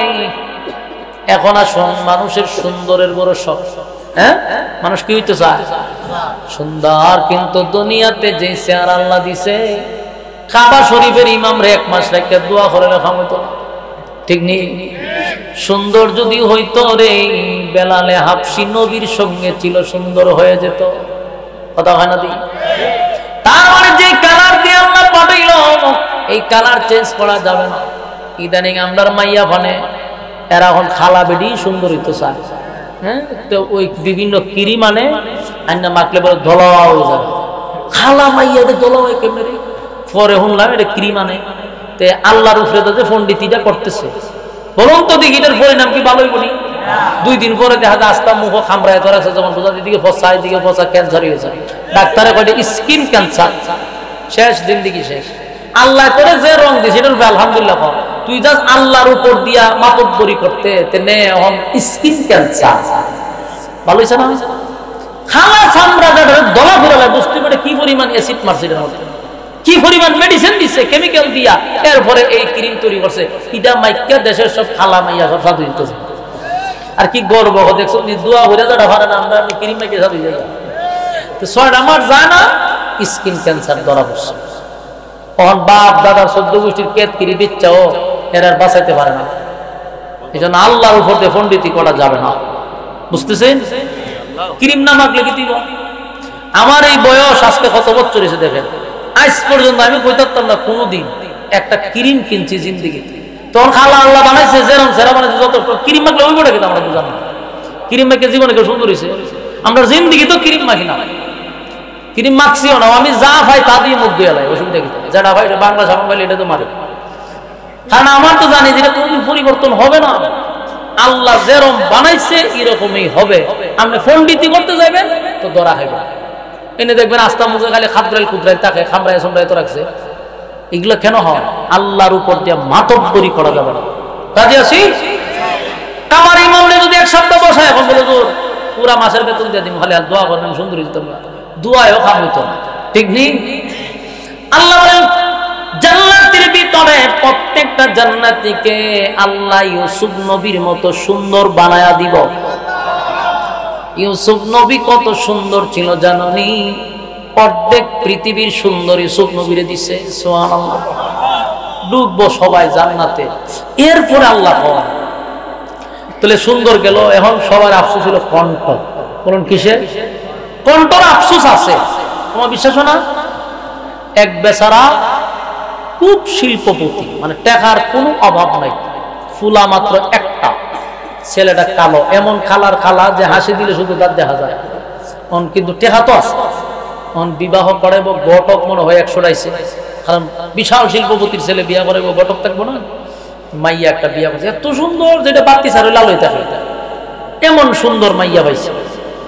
কারণ আমরা দেশের একটা কি সমস্যা জানেননি? যতই জামাই খালাও টেকা থাকলে বড় বাপ নেই, ঠিক নেই? দেখেন আমরা দেশের মাইয়া পান বুড়া বুড়া বেড়ে তাদেরকে বিয়া বয়, সোশ্যাল মিডিয়া দেন না? বেটা বড় এক খবর হয়, হের কাছে গিয়ে মাইয়া বিয়া বইছে। এটা কি সেরা দিকটা বয় না টেকা দিকটা বয়? এখনের ফুলা ফান্ডে এটি বুঝাইতে না, টেকা ইনকাম কর, টেকা কামা, মাইয়ার পিছে তোর দৌড় লাগবে না, তোর পিছে তো দৌড়। তুই খালা হইলে অসুবিধা নেই, তোর টেকা আছে দেখবে মাইয়া সিরিয়াল লাগবে। কিন্তু হেরা মাইয়ার পিছনে দৌড়ায়, টেকার পিছনে না। এইসব কি হিরুঞ্চির মতো ইয়ে বইয়ে থাকে। বেটা তুই টেকা ইনকাম কর, টেকা দিলে মাইয়া ভান দেখছ তুই বুড়া বেড়াতে তাদেরকে বিয়া বুঝতেছে টেকার লেগে। আল্লাহ হাজার দান করে খান। তো বেচারা শিল্পপতির ছেলে তো বিবাহ করাইছে। তো ছেলে রাত্রের বেলা গিয়া বউর পর্দা উড়াইছে, বউরে দেখবো। বউ দিকে তো এবে অত সুন্দর বউ, আর বউ যখন সব করলে হের পাইছে, বউ তো খান্না শুরু করছে। সর্বনাশ সর্বনাশ এটি গীতা পাইলাম। বউ হেরে দেখতে, জামাই দেখতে বেচারি শিক্ষা দেওয়া শুরু করছে। মানে হে চিন্তা করছে বউ কান দেখে, আর ইবাও যে রাত্রে বেলা কাঁদে তো মান সম্মান তো সব শেষ হইব। জিগা তুমি কান্দো কা, আরো বেশি কান্দে, জিগাইলে আরো কান্দে। হে বোঝে না যে সেরা দিকটা কান্দে। হে মনে করছে মা বাপ সাইরে আইছে, এই জন্য বউয়ের মন খারাপ তাই কান্দে। হে বউর দ্বারে বইয়া সুন্দর মতো একটা গানও টান দিছে, যে গান টান গাইয়া বউর মনটা একটু আনন্দ দেই, গানও টান দিছে। চোখ বুঝে একজন গানও টান দিছে, চোখ খুললে দেয় বউ নাই। কিরে বউ গেল কো? দরজা খুললে গিয়ে বাইরে উড়ানো হইরে খান্তাছে, গইরে গিয়ে মাটির চড়ে খান্দে। তো হে কাছে গিয়া জিগাইলো, বউ আগেরটাই বালা আছে, তুই গড় খানছিলি কেউ শুনছে না, মান সম্মান মোটামুটি আছে, হন যা করছ আমি শেষ। তুই খানতে খানতে গড় বাইরে লিখে রে, বাইরে আগে তোর চেহারা দিকে খানছিলাম, আর ওহন তোর গলা মনে খানতেছি, যে আমার বাপে যে ফাটাইলো এটা নাই চেহারা নাই গলা। তোর বেমানি বন্ধ কর, তোর থেকে আমরা ছাগলে বেশি বেমার। ওহন হে মাথার তা ভাইয়ার কপালের গড়ের কপাল রে, যদি আমার গলাটা বালা থাকতো থেকে আর বউ এরকম ভালো হইব। ওহন বই বই খালি চিল্লে আমার গলাটা নাই। তাহলে মানুষের গলার আফসোস আছে না নাই? আল্লাহ ভাই আফসোস জান্নাতে থাকবে না। সুবহানাল্লাহ। জান্নাতের ভিতরে প্রত্যেকটা জান্নাতীকে আমার আল্লাহ দাউদ আলাইহিস সালাতু ওয়াস সালামের মতো কণ্ঠ দিবে। জোরে জোরে বল সুবহান। এই দাউদ নবীর কণ্ঠ কেমন জানোনি? দাউদ নবীর কণ্ঠের থেকে এমন সুন্দর তেলাওয়াত বাহির হইতো, উড়ন্ত পাখি সব জমিনে বৈশা যাইত। দাউদ নবী যখন তেলাওয়াত করত, সমুদ্রের মাছগুলি লাফাইতে থাকতো। জোরে জোরে কোন সুবহান। জান্নাতের ভিতরে প্রত্যেকটা জান্নাতীদের কণ্ঠ হবে দাউদ নবীর মতো, চেহারা হবে ইউসুফ নবীর মতো, বডি হবে আদম নবীর মতো, আর চরিত্র হবে আমাদের নবীর মতো। সুবহান। জান্নাতীরা জান্নাতের ভিতরে যাবে, কারণ দুই গুণে গুণান্বিত হইয়া তারা কবরে গেছে। আল্লাহ সব নিয়ামত দিয়া জান্নাতে ঢুকাবে। আল্লাহ কয় কানাত লাহুম জান্নাতুল ফিরদাউসি নুজুলা, আমি তোদেরকে ওয়াদা দিলাম জান্নাতের মেহমান বানাবো। জান্নাতের মেহমান বানাইছে, আল্লাহ একদিন জায়গায় বান্দা রে সব পাইনি, কষ্ট আসেনি, সুবহানাল্লাহ, আল্লাহ জিগা। তখন বান্দা ভাই আল্লাহ সব পাইছি ঠিক আছে, কিন্তু বাপ ওঠে না, শরীর কিতা ওঠে না, তো বাপ কেমনে উঠতো? আল্লাহ এত কিছু পাইলাম, 10টা দুনিয়ার সমান একটা রাজত্ব পাইছি, গাড়ি পাইছি, বাড়ি পাইছি, বউ পাইছি 72টা। বউ কটা দিছে? সর্বনিম্ন জান্নাতীর বউ 72টা থাকবে। দুনিয়াতে তো 2টি করতে পারেন না, কত চেষ্টা করতেছে, হ্যাঁ 2টা করলে যে আজ ইসরাফিলে সিংহা ফু দিবার আগে বড় সিংহা ফু মারে, তো 2টা আমরা খবর নাই। কিন্তু জান্নাতের বউ কমপক্ষে 72টা দিবে। কটা দিব? এখন জান্নাতি কয় যে আল্লাহ বাপ উঠেন, বাপ উঠে না কেমনে? আমি আপনার এটা ব্যাখ্যা না করলে আপনারা বুঝতেন না। বাপ কইল, মনে করেন আপনার এই গ্রামের নাম কি? হায়দ্রাবাদের লোক, ধরেন এটা মুরাদনগর। মুরাদনগরের এক ব্যক্তিরে আমি আমার হবিগঞ্জে নিলাম, নিয়া 10 তলা একটা বাড়ি দিলাম, একটা ল্যান্ড ক্রুজার গাড়ি দিলাম, দিয়ে বলে মেরে তুই থানাটার ভিতরে থাকবি, কোনানো যেতে পারবি না, বাড়ি তোর, গাড়ি তোর, সবকিছু আছে, কিন্তু তোর এলাকার লোক এখানে ঢুকতে পারবো না, তুইও যাইতে পারবি না। বলুন তো দেখি, এর যদি পুরো হবিগঞ্জ দেলায় এর ভাল লাগবো? কেরে গাড়ি চালাইতে হইতে হইনা লোক নাই দেহে হবিগঞ্জের মাঝে, হবিগঞ্জের মাঝে দেখে কিটা করতো? বাড়ি হইলো তোর মুরাদনগর, তো মুরাদনগর মাঝে দেখলে না তো ছিল বাবু তো মহা থাকে না দি। আচ্ছা আপনার গ্রামের একটা লোক যদি 1.5 কোটি গাড়ি দিয়া এখানটা যায়, আর গ্রামের মানুষ যদি এর ছায়া দেয়, এর শৈলে একটা বাপ হইব, এই সালানিটা কি হবিগঞ্জ সালা লেগে বাপ উঠবো? কথা হয় না দি? উঠবে না। কেন? যে তার বাপ উঠে না। আল্লাহ আল্লাহ বন্দা হয়, আল্লাহ জান্নাত পাইলাম ঠিক, বাপ উঠে না। বাপ উঠাইতো কেমনে? বলে বাপ উঠতো না আল্লাহ, কারণ আমার তো বন্ধু বান্ধব আছি, বন্ধু আছেন, আত্মীয় স্বজন আছেন, ইডিরে ভাই না তো জান্নাত গেল কো? আল্লাহ হয় তুই 2 গুণে গুণান্বিত হইছ, আমি তোর জান্নাতুল ফেরদাউস দিছি, আর তুই যাদেরকে তালাশ করস এরা এই 2 গুণ অর্জন করতে পারছে না, তাই জাহান্নামে আছে। এখন হ্যাঁ ভাই আল্লাহ একটু দেখুন যে বোনেরা সাথে আল্লাহ জান্নাতীদের দরখাস্ত কিন্তু কবুল করবে। আপনারা তো কথা বলতে মনোযোগ ইচ্ছা হইতেছে না, এটা আমার কথা না, কোরআনের কথা। ওই দেন আল্লাহ বলেন ফি জান্নাতি ইয়াতাসাআলুন আনিল মুজরিমিনা মা সালাকাকুম ফি সাকার। আল্লাহ ভাই জান্নাতি আর জাহান্নামী এই 2 গ্রুপের সাথে আল্লাহ একটা ব্যবস্থা করব, দেখা সাক্ষাৎ করাই। এখন প্রশ্ন হলো, হ্যাঁ তাকে জাহান্নাম, তারা তাকে জান্নাত। জান্নাত সুখ শান্তির জায়গা, আর জাহান্নাম অশান্তির জায়গা, আগুনের জায়গা। 2 জাতি যদি একটা নয় তাহলে দরবার লাগবে। এখন আগুনের লোকের সাথে তো আর এই জান্নাতি লোক দেখা করা সম্ভব না, ঠিক না? এটা দেখা করাবে আল্লাহ, তবে এটা প্রযুক্তির মাধ্যমে হতে পারে। যেমন একটা এক্সাম্পল, আমেরিকা এখন আপনি ফোন দেন ভিডিও করলে দেখবেন এখানে দিন আর আমরা এখানে রাত, ঠিক না? ওখানে রৌদ্রের আলোতে যদি একজন দাঁড়ায় থাকে আর আপনি প্রচন্ড ঠান্ডার মধ্যে দাঁড়ায় থাকেন, কথা বলতেছেন ঠিকই, দেখতেও আছেন ঠিকই, কিন্তু শরীরে কোনো তাপ লাগেনি। কেন লাগে না? সে যেখানেই থাকুক, দেখতেও আছেন, শুনতেও আছেন, কিন্তু শরীরে কোনো তাপ লাগে না। আল্লাহর দেওয়া প্রযুক্তি দিয়া যদি দুনিয়ার মানুষ এত কিছু করতে পারে, আল্লাহ কি করতে পারে এটা আপনি আমার ধারণার বাহিরে। সুবহানাল্লাহ। আল্লাহ হয়তো বিভিন্ন ভাবে সাক্ষাৎ করাবে।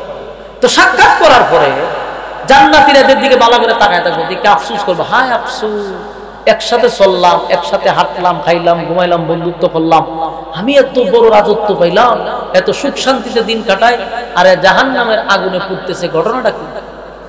জান্নাতীরা জাহান্নামীদেরকে জিজ্ঞাসা করবে, এই জাহান্নামীরা, তুই না আমার সঙ্গে দুনিয়াতে একই সাথে ব্যবসা করতি, চাকরি করতি, খেলাধুলা করতি, আড্ডা মারতাম, বন্ধুত্ব ছিল, কত গল্প এক জায়গায় ভরে কষলাম, একই সাথে বৈশা বৈশা গল্প করলাম, আমি আজকে জান্নাতি, তুই কেন জাহান্নামী? প্রশ্ন করব, আনিল মুজরিমিনা মা সালাকাকুম ফি সাকার। সাকার নামক জাহান্নামীদের সঙ্গে কথা হবে। জাহান্নামীরা তখন তাদের কথার উত্তর দিবে যে আমরা 4টা কারণে জাহান্নামে আসছি। জোরে কোন কয়টা?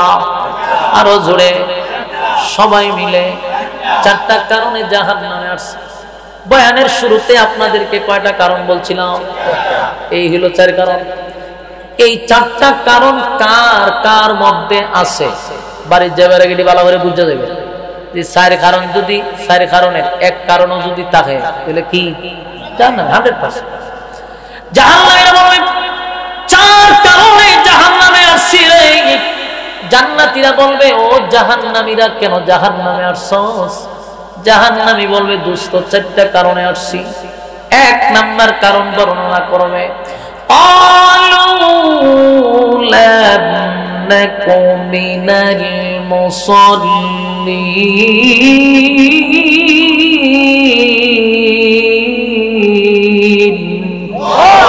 ক্বালু লাম নাকু মিনাল মুসাল্লিন। জাহান্নামীরা বলবে এই জান্নাতীরা জাহান্নামে আসছি এক নাম্বার কারণ দুনিয়াতে একই সাথে ব্যবসা করতাম, একই সাথে চাকরি করতাম, একই সাথে খেলাধুলা করতাম, সব বন্ধু ঠিকঠাক ছিল, কিন্তু মসজিদে যখন আজান হইতো তুই ব্যবসাটা বন্ধ করে দৌড়ায় মসজিদে চলে যাইতি, খেলাধুলার মধ্যে থাকলে আজান দিলে মসজিদে চলে যাইতি, এই আড্ডায় থাকলে আজান দিলে তুই মসজিদে চলে যাইতি। ক্বালু লাম নাকু মিনাল মুসাল্লিন। তুই মুসল্লি ছিলি, আমি মুসল্লি ছিলাম না, তাই তুই জান্নাতি, আমি এই কারণে জাহান্নামী। বলুন তো দেখি এক নাম্বার কারণ কি না পড়া? আরো জোরে কি না পড়া? এক নাম্বার হলো ক্বালু লাম নাকু মিনাল মুসাল্লিন। জাহান্নামে যাওয়ার এক নাম্বার কারণ নামাজ না পড়া। বলুন তো দেখি এই প্যান্ডেলের ভিতরে এই রোগে আক্রান্ত আছে না?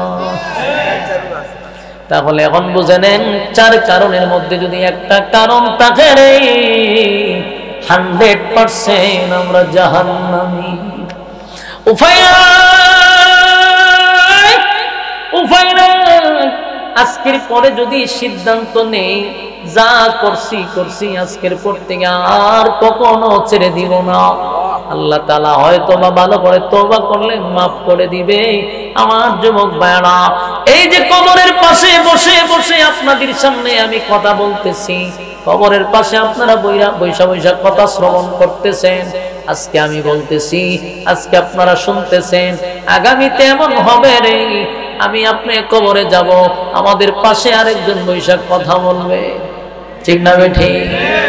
আমার যুবক ভাইরা, এই পৃথিবী চিরস্থায়ী নয়, তাই চারটা কারণে যেন জাহান্নামে আমাদের যেতে না হয়। এক নাম্বার ক্বালু লাম নাকু মিনাল মুসাল্লিন। জাহান্নামীরা বলবে জাহান্নামে আসছি নামাজ না পড়ার কারণে। এক নাম্বার হাতে গনে রাখেন যেন এই চারটা রোগে আক্রান্ত আমরা না হই। এক নাম্বার নামাজ না পড়া। দুই নাম্বার হলো ওয়ালাম নাকু নুতঈমুল মিসকিন।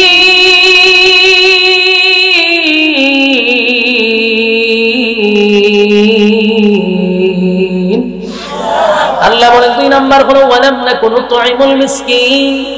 যারা দুনিয়াতে অসহায়দের খাবার দেয় নাই, যারা মিসকিনের মাল মাইরা খাইছে, যারা মানুষের হক নষ্ট করছে, এমন লোক আছে না? না, মিসকিনের মাল মাইরা খাইল, পাশের বাড়ির গরিব মানুষের হক নষ্ট করলো, মানুষের সম্পদ দখল করে রাখলো, এতিমদেরকে ঠগাইলো। এই কাজগুলা শুধু আমাদের মধ্যে হয় এমনটা না, চেয়ারম্যান, মেম্বার, এমপি, মন্ত্রী এদের মধ্যে 5 গুণ বেশি হয়। কারণ এতিম অসহায়দের মাল কিন্তু এদের কাছে বেশি আসে, ঠিক না বেটি? এরা খায়নি, জনমের খাওয়ান খায়, হতা খায় না, খালি খায় না, জনমের খাওয়ান খায়। সাবধান মেম্বার সাহেব, সাবধান চেয়ারম্যান সাহেব, আপনাকে একটা চাকরি বাবদ এই জায়গায় বসানো হয়েছে, নির্দিষ্ট একটা বেতন পায়, এই বেতন দিয়ে মানুষ সুন্দরভাবে চলতে পারে না। কিন্তু একটা চেয়ারম্যান হইলে দেখবেন এর চেয়ার আমরা ভাইলে যাবে। হ্যাঁ, চেয়ারম্যানের বেতন কিন্তু বেশি না, এটা জানেন না? সর্বোচ্চ মনে 7-8 হাজার, 10,000, 8,000। একটা চেয়ারম্যানের বেতন কত? আরো জোরে হল 8,000। চলে কিরকম? ডেলি 8,000 খরচ করে কে দেয়? ডেলি 8-10 হাজার টাকা খরচই করে, লঙ্গির বাড়ির ছুটি 10-12 হাজার টাকা, ঠিক না বেটি? বেতন ভাও না 8,000, বাপ সাপ ধরো 8 টাকা মাইরা, মিসকিনের টাকা, গরিব অসহায় টাকা। আমি একবার এক দোকানে বসে রয়েছি, এলাকার দোকানে বসে রয়েছি, দোকান থেকে ইউনিয়ন অফিসটা একবার স্পষ্ট দেখা যায়। এখানে ফান টান বিক্রি করে, পান সিগারেট যে বিক্রি হয় টং দোকান চিনছেন না এরকম। তো ইউনিয়ন অফিস হলো সামনে, তা আমি সবসময় আগে বাড়ির থাকতে কেন বসতাম, এটা আরো 10 বছর আগের কথা হইতেছে, বসে থাকতাম। তে বেচার আমার বলে ফান্টান খাওয়াই, তার আমার লোকে খুব খাতির বইয়া গপ্প করতাম। তো একদিন আমি বসে বসে ছায়া দেখি ইউনিয়ন অফিস 3 মহিলা এই চৌকিদাররা একবার ঠান্ডা বাইরে নেয়, একবার ভিতরে আনে, ঠান্ডা নেয় বাইরে আনে। আমি এখান থেকে দেখা যায় কিন্তু শোনা যায় না, দূর তো বেশি শোনা যায় না কিন্তু দেখা যায় দৃশ্যটা। আমি আবার পাশের কোনটা বললাম কিতাব, এই চৌকিদারের 2 মহিলা একবার গরমে একবার বাইরে আনে, এই বেচারা তো 2 মহিলাতে ছুটতে পারতেছে না, ঘটনাটা কি? কত জামাল হইতে পারে হুজুর। আমি অনেকক্ষণ ধরে দেখতে দেখতে দেখতে আচ্ছা এই 2 মহিলা ঝগড়া টগড়া লাগিয়া গেছে।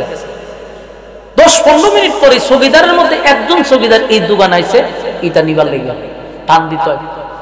আইসা আয়া যখন খুঁজছে আমি ফাঁসে বসে, আমি বললাম কেউ চৌকিদার সাহেব এই 2 মহিলা আপনার সাথে লাগছিল কেন? অনেক ছায়া দেহে আমি কেন বসা? না এটা কিচ্ছু না, এটা আপনি বুঝতেন না। না আমি কই এটা কিতা আমার বুঝানি লাগবো তো, কোন কি ঘটনা কিতা কয়টা বুঝতেন না হুজুর, এটা ঝামেলা আছে। আমি গাড়ি ভাই আমি তো দেখছি মহিলা যে আপনার সাথে আধা ঘন্টা ধরে কি ঝগড়া করে, তখন কইতে হুজুর আমার তো কোনো দোষ নাই। তো দোষ কার? কই না হুজুর বহুত ঝামেলার মধ্যে আছে, ওই লেপ পেন যে দিছেন সরকারে 10টা দিছেন, 7টা দিছে 3টা দিছে না। ওই 3 মহিলা আইছে হুজুর আমার সাথে লাগছে, কোনছেন আমার কি দোষ? আমার তো কোনো দোষ নাই। আমি কই হে বেটা কই, ও বেটা নাই চেয়ারম্যান সাহেব নাই, গেছে কই কইতো জানি না। 2 মহিলা এ বেটার সাথে লাগছে, কইতেছে যে আমার লেফটেন গেছে 7টা দেওয়া হয়েছে 3টা দিছে না। অনেক 3 মহিলা ছবিদার একবার বাইর করে একবার করে। তা আমি জিগাই দিলি 3 লেফটেন গেছে কই? খাইলিছে খাইলিছে খাইলো কেডা? ও কেডা খাইলো তো বুঝো না। আমি আস্তাগফিরুল্লাহ আস্তাগফিরুল্লাহ খাইতে খাইতে কি মাঝে লেফটেনও খা, মানে বাংলাদেশে সম্ভব, কার দেশে সম্ভব? খাইতে খাইতে গরম যত আছে এমনকি দেখা যায় রাস্তাঘাটের সিমেন্ট বালু টালু সব খাইছ, লেফটেনটা খাস কেন? তোর কি আল্লাহ হায়া লজ্জা দিছে না? এই যে আপনারা দেবিদ্বার টিকা আরে ক্যান্টনমেন্ট টিকা এই আপনারা কোম্পানি পর্যন্ত রাস্তাটার অবস্থা দেখছেন? দেবিদ্বার থেকে সান্দিনার রাস্তা দেখছেন নি? কথা হয় না। 16 বছর যে এমপিরা ছিল, এখন যদি প্রশ্ন করি তোরা কিতা শিখছস, মেজাজ গরম হয়নি কথা কই না দি, তোরা কি শিখলি এত দিয়ে? খালি দেখালে উন্নয়ন উন্নয়ন উন্নয়ন বলি। আমরা তো সারাটা দেশ ঘুরি, আইলাম যে সান্দিনার থেকে আপনারা দেবিদ্যা পর্যন্ত, এটাতে কি মানুষ চলে? কথা কন না, মানুষ চলে না। তা মানুষ যায় আর তাদেরকে গালি দেয়, যায় আর গালি দেয়। 16 বছর তোরা সরকারের ট্যাক্স খাইছ, সরকার থেকে খাইছ, দেশের টাকা বিদেশ পাচার করছ, অন্তত নিজের এলাকার রাস্তাটি তো ঠিক করার দরকার ছিল। হ্যাঁ, ক্যান্টনমেন্ট থেকে আপনারা এই সাইড পর্যন্ত ইয়া মাহমুদিনে কোনো রাস্তার খাতারও পড়ে না। এই টাকাগুলো তো সরকার ঠিকই বরাদ্দ করছিল। এই এমপি মন্ত্রীগুলা সুর বাটপার বদমাশগুলি দেশের টাকা বিদেশ পাচার করে এদেশের মানুষকে একটা জাহান্নামের ভিতরে রেখে গেছে। আর এদিকে গেলে ব্রাহ্মণবাড়িয়া আর একটা বদমাশ ছিল উবাইদুল মুক্তাদির আলেম বিদ্বেষী, এটাও বাউন্ডারিটা শেষ করেছে। ব্রাহ্মণবাড়িয়া গেলে আপনি বুঝবেন যে পৃথিবীর আরেকটা গ্রহে আপনি আসছেন। এটা আরেক 30 মতো এই 16 বছরের মধ্যে একটা ইডো লাগাইছে না, 16 বছর একটা ইডো লাগাইছে। এই যে দুর্নীতি শুরু হয়েছে, মূলে আমাদের যাইতে হবে, মূলে। এই জন্য ভাই যতই ওয়াজ নসিহত করি কোনো কাজে আসবে না। যেখান থেকে দুর্নীতি শুরু হয় সেখানে আমাদের বসতে হবে।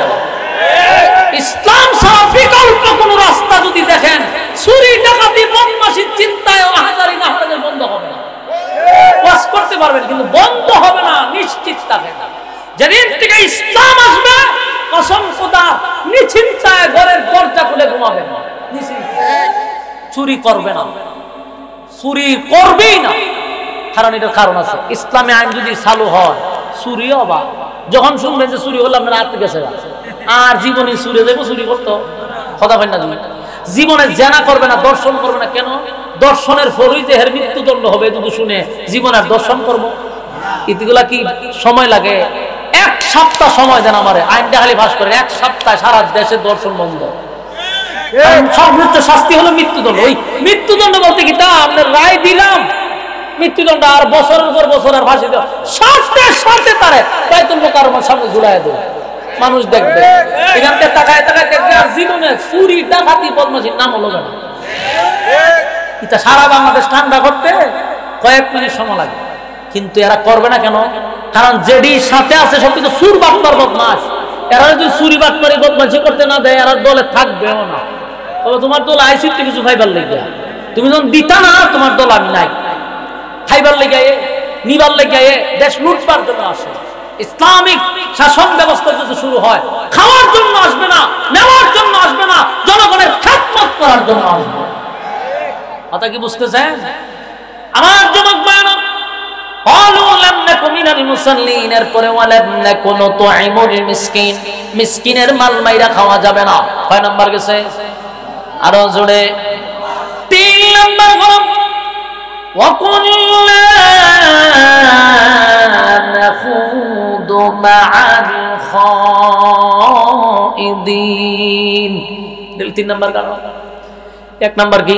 নামাজ। 2 নাম্বার মিসকিন এতিম অসহায়ের মাল মাইরা খাওয়া, হক নষ্ট করা, এটা হলো 2 নাম্বার। 3 নাম্বার হলো ওয়াকুন্না নাখুদু মা'আল খাইদিন, যারা অনর্থক, বেহুদা, অপ্রয়োজনীয় কথা বলে এরা জাহান্নামে যাওয়ার 3 নাম্বার কারণ।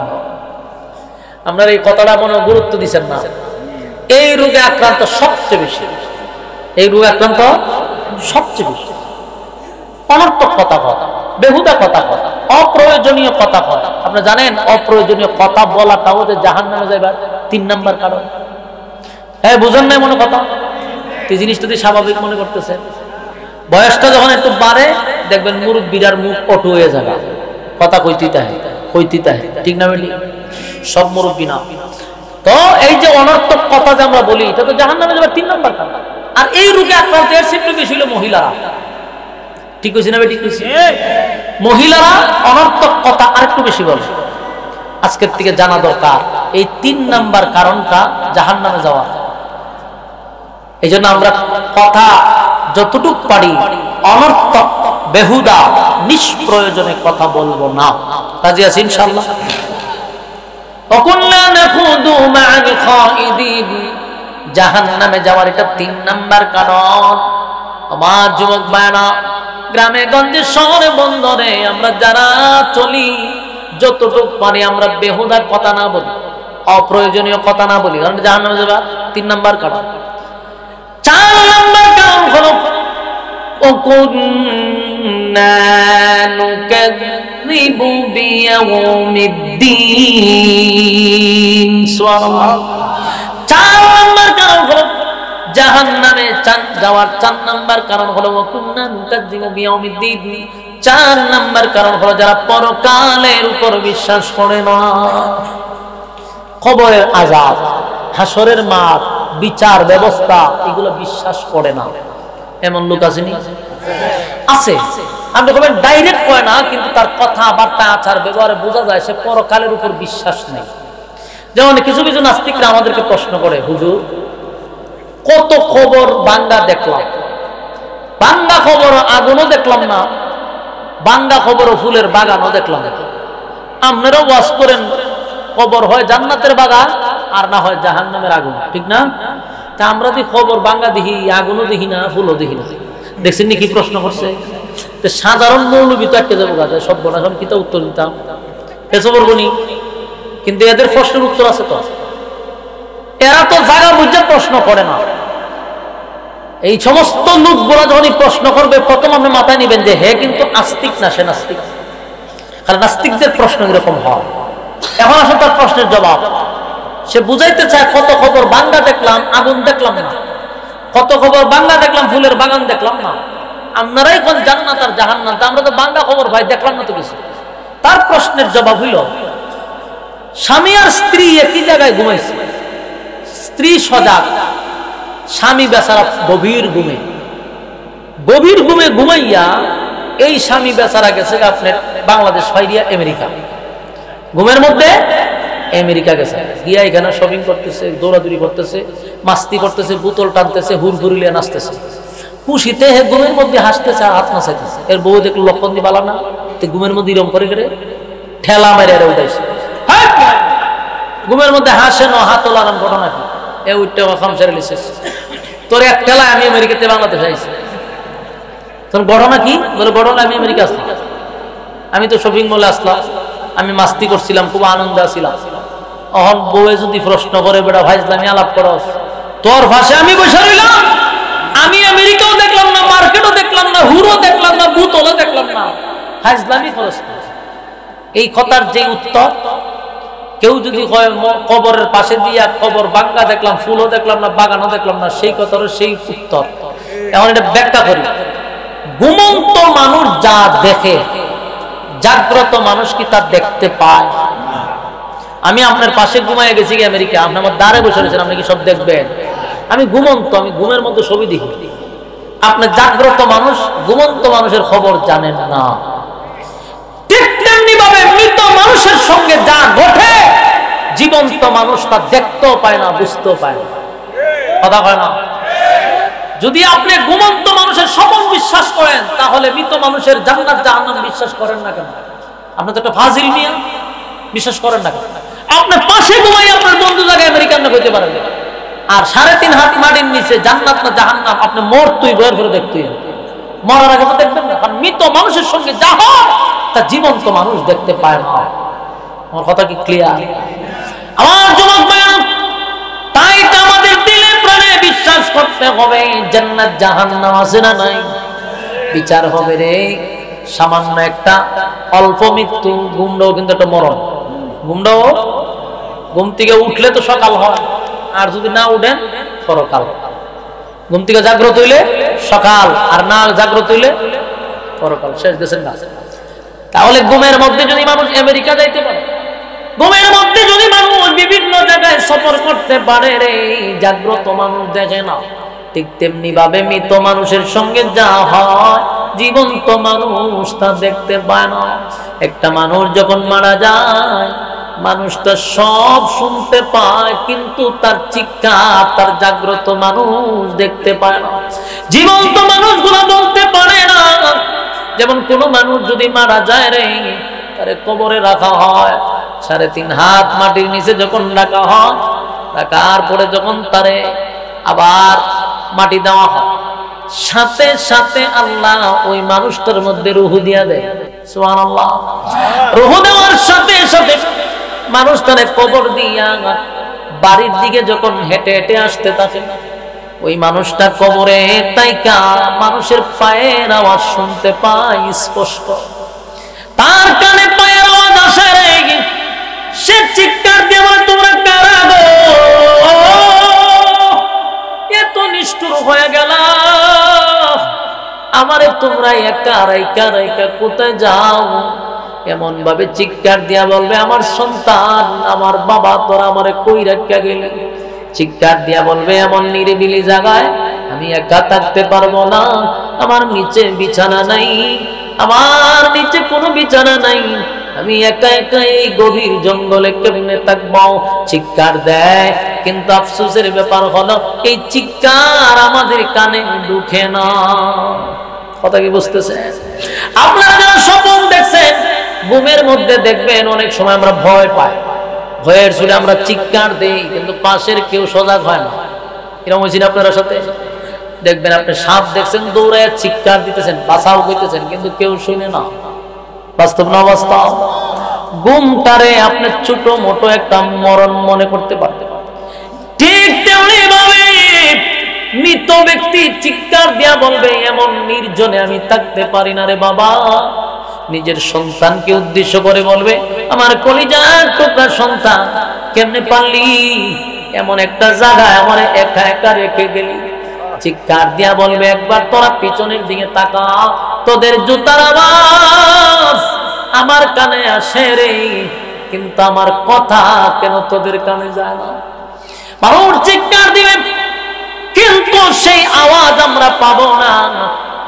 আল্লাহ বলেন, আমি তার বান্দা যখন কবরে তারে শোয়া দেয়, আমি সাথে সাথে তারে রূহ দেই, আর 3টা সওয়াল করি।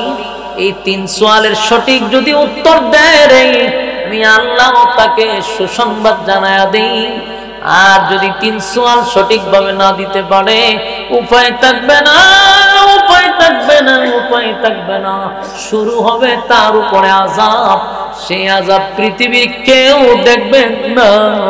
বাড়ির পাশে যদি কবর হয়, ঘরের পাশেই গুরুস্থান। আপনি দেখতেছেন উপর দিয়া ফুল গাছ উঠে বসে রয়েছে, কিন্তু ভিতরে জাহান্নামের আগুন জ্বলতেছে। ওটা দেখার মতো ক্ষমতা নাই, কারণ আমরা জীবন্ত, তারা মৃত। কথা হয় না? আমার যুবক ভাই, ওয়াকুল্লা নুকাল্লিবু বিয়াউমিদ্দিন, যারা পরকালের উপর বিশ্বাস করে, যারা পরকালের বিচার বিশ্বাস করে, যারা এটা বিশ্বাস করে এই পৃথিবী চিরস্থায়ী না, এটা ক্ষণস্থায়ী। এই পৃথিবীতে যা করি না কেন পাই পাই করে আল্লাহর সামনে দাঁড়াইয়া হিসাব কিন্তু দিতে হবে। এই চুল পরিমাণ হিসাব না দিয়া সামনে আগানোর কোন সুযোগ আছে? আল্লাহ নিজে হবে বিচারক, মালিক ইয়াউমিদ্দিন, আমার মালিক হবে বিচারক। সেই দিন মালিক বিচার করবে, সেই দিন মালিক বিচার করবে। যারা আমানতের খেয়ানত করছ, যারা মানুষের হক নষ্ট করছ, যারা আল্লাহর হুকুম না মাইনা বান্দার কথায় জিন্দেগি চালাইছ, আল্লাহ ভাই আমি সেদিন নিজের হাতে বিচার করব। মালিকের বিচারটা হবে ইনসাফের বিচার।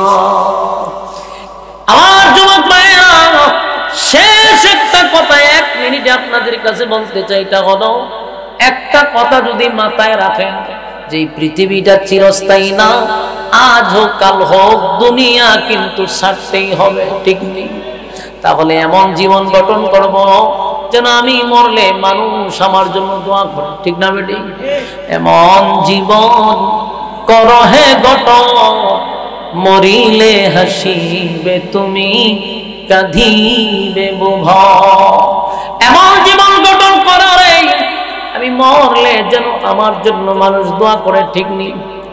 আজকে দেখেন বাংলাদেশের একজন আপসহীন নেত্রী বেগম খালেদা জিয়া, যদি আমি দল করি না, কিন্তু একটা বিষয় সত্যটা বলতেই হয়। আমার এই বয়সে কোনোদিন খালেদা জিয়ার জবান থেকে ইসলাম বিরোধী কথা আমি শুনিনি, যেটা সত্যটা বলতেছি। কারণ আপনি আমার দালাল হতে পারে, এটা আপনার ব্যক্তিগত ব্যাপার। আমি ওনার জবান থেকে আজ ইসলাম বিরোধী বক্তব্য শুনি নাই, আলেম বিদ্বেষী কোনো কথা শুনি নাই, আলেমদের উপরে জুলুম করার কোনো কথা শুনি নাই। উনি আপসহীন একজন নেত্রী, বাতিলের কাছে উনি মাথা নত করে নাই। আজকে উনি অসুস্থ, সারা দেশের মানুষ ওনার জন্য দোয়া করে, ঠিক নেই? বাইতুল মুকাররমের খতিব সাহেব দোয়া করছে, সারা দেশের পীর মাশায়েখরা দোয়া করে। কিন্তু আফসোস, উনি একজন মহিলা, সাবেক প্রধানমন্ত্রী। উনি অসুস্থ হওয়ার কারণে গোটা পৃথিবীর মানুষ ওনার জন্য দোয়া করে রে। আরেকজন প্রধানমন্ত্রী তো ছিল, ঠিক নেই? ওই প্রধানমন্ত্রী ক্ষমতায় থাকতে যদি তার দলের কেউ মারা গেছে, মানুষ লেখছে আলহামদুলিল্লাহ। ক্ষমতায় থাকতে মানুষ লেখছে আলহামদুলিল্লাহ। কোন মন্ত্রী মারা গেলে, কোন এমপি মারা গেলে মানুষ ইন্না লিল্লাহ বলার বদলে আলহামদুলিল্লাহ লেখছে। চিন্তা করেন, ক্ষমতায় থাকতে যদি এটা লিখতে থাকেন, এখন যদি কোনটা মারা যায় কি করব? এই জন্যই কবি বলেন, এমন জীবন করো হে গঠন, মরিলে হাসিবে তুমি, কাঁদিবে ভুবন, ঠিক না? এমন জীবন গঠন করো না, মরিলে তুমি তোমার কৃতকর্মের জন্য কানবা, আর বিশ্ববাসী তোমার মরণে মানছে আলহামদুলিল্লাহ, আল্লাহ যে মরছে, ঠিক নেই? তাই জীবনটারে সুন্দর করে গোছাইতে হবে। মরার পরে যেন মানুষ আমার জন্য দোয়া করে। এই এলাকার কত দাপটশীল মানুষ ছিল, আজকে কবরে শুয়ে আছে, কোনো দাম আছে? কেউ তাদের কবরের সামনে যায় না গো, কেউ তাদের নাম ধরেও ডাক দেয় না। কিন্তু তারা একসময় এলাকার পাওয়ারফুল ব্যক্তি ছিল। দুনিয়া ছেড়ে চলে যাওয়ার পরে কেউ তাদের কবরের সামনে গিয়ে দাঁড়ায় না, কেউ তাদের জন্য দোয়াও করে না। তাই দুনিয়া আসার পরে ক্ষমতার কারণে মানুষকে মানুষই মনে করি না আমরা, টাকার গরমে মানুষকে মানুষ মনে করি না। এই যে আপনি ক্ষমতা দেখান, মানুষের উপরে জুলুম করেন, মানুষের উপর অন্যায় করেন। দুনিয়া কিন্তু চিরস্থায়ী না, ক্ষণস্থায়ী। মরে যাব, কিন্তু মরে যাওয়ার পরে আমার কবরের সামনে কোনো মানুষ যাবে না, মানুষ আপনার জন্য দোয়া মিয়া করবে না। এজন্য সাবধান হওয়ার দরকার আছে না নাই? আল্লাহ আমাদের বুঝার মানার আমল করার তৌফিক দান করুক। সকলে বলুন আমিন। দুরূদ শরীফ পড়ুন। আল্লাহুম্মা সাল্লি আলা মুহাম্মাদিন ওয়া আলা আলি মুহাম্মাদ কামা সাল্লাইতা আলা ইব্রাহিম ওয়া আলা আলি ইব্রাহিম ইন্নাকা হামিদুম মাজিদ। আল্লাহুম্মা আমিন। আলহামদুলিল্লাহি রাব্বিল আলামিন والصلاة والسلام على سيد الأنبياء والمرسلين وعلى آله وصحابه أجمعين رب العالمين الله গভীর রাত হয়ে গেছে, নজুলে রহমতের সময়, দোয়া কবুলের সময়। আল্লাহ সাদা সাদা দাড়িওয়ালা মুরব্বীদেরকে নিয়ে হাত বাড়াইছি, আল্লাহ ছোট ছোট মাসুম বাচ্চাদেরকে নিয়ে হাত বাড়াইছি, পর্দার আড়ালের মা বোনদেরকে নিয়ে হাত বাড়াইছি, আল্লাহ হাফিজুল কোরআনদেরকে নিয়ে হাত বাড়াইছি, জাতির শ্রেষ্ঠ সন্তান হযরত উলামায়ে কেরামদেরকে হাত বাড়াইছি। আমি গুনাহগার মুসাফির হালতে আপনার দরবারে ভিক্ষুকে দুইটা হাত বাড়াইলাম, মেহেরবানি করে গো জিন্দেগির গুনাহ মাফ করে দেন। আল্লাহ আমরা যারা হাত বাড়াইছি তাম জিন্দেগির গুনার বোঝা মাথায় লইয়া আল্লাহ ভিক্ষুকের মতো কাঙ্গালির মতো আমরা হাত বাড়াইছি। বিশেষ করে আমাদের জীবনের সগীরা কবিরা ইচ্ছা অনিচ্ছা দেখাইয়া না দেখাইয়া অঙ্গ প্রত্যঙ্গর দ্বারা যত গুনাহ করছি মেহেরবানি করে মাফ করে দেন রব্বুল আলামিন। এই সরকার পাড়া সরকার ফাউন্ডেশন বিডির উদ্যোগে আজকের এই মাহফিল, যারা এই মাহফিলটা করছে টাকা দিয়া, পয়সা দিয়া, বুদ্ধি দিয়া, শ্রম দিয়া, আল্লাহ যে যেমনে পারছে মাহফিলটাকে সাজাইছে টাকা পয়সা দিয়া, অক্লান্ত পরিশ্রম করছে। যেই সমস্ত যুবক ভাইরা জড়িত প্রত্যেকের ব্যবসা বাণিজ্য খামাই রোজগারে বরকত বানায়া দেন আল্লাহ, তাদের ব্যবসা বাণিজ্য বরকত বানায়া দেন, ঘরে রহমত বরকত দান করেন আল্লাহ। মুর্দা গানের উপর মুর্দা গানের রোহের মাগফিরাত কামনায় মাহফিলটা করছে। আমার ডাইনে, আমার বামে, সামনে পিছনে যত গুরুস্থান আছে, এই এলাকার যত মুর্দা গান কবরে গেছে প্রত্যেকের রুহে সব পৌঁছায়া দেন আল্লাহ। আমরা যারা হাত বাড়াইছি অনেকেই অনেক আশা লইয়া কিন্তু হাত বাড়াইছি। কত মানুষ অসুস্থ আছে, শিফা দান করেন আল্লাহ, অসুস্থ মানুষদেরকে শিফা দান করেন আল্লাহ। বিশেষ করে বাংলাদেশের সাবেক 3 বারের প্রধানমন্ত্রী আল্লাহ, উনি অসুস্থ, মেহেরবানি করে আপনি ওনাকে সুস্থতার নিয়ামত দান করেন আল্লাহ। আমরা ওনার জন্য এই জন্যই দোয়া করি মালিক, কোরআনের বিরুদ্ধে কথা বলে নাই, আলেমদের বিরুদ্ধেও কথা বলে নাই, ইসলামকে কটূক্তি করে নাই, সব সময় বাতিলের সামনে মাথা উঁচু করে দাঁড়াইছে আল্লাহ। কোন সময় উনি বাতিলের কাছে মাথা নত করে নাই আল্লাহ। নিজের দেশের প্রতি মায়া মহব্বত নিয়ে জীবনের শেষ মুহূর্তেও বাংলাদেশ ছাড়ে নাই। জালেমের জুলুম সহ্য করছে কিন্তু বাংলাদেশ ছেড়ে চলে যায় নাই। এমন একজন নেত্রীকে আল্লাহ আপনি সুস্থতার নিয়ামত দান করেন রব্বুল আলামিন। আমরা যারা হাত বাড়াইছি আমাদের মধ্যে অনেক অসুস্থ আছে, তাদেরকেও সুস্থতার নিয়ামত দান করেন আল্লাহ।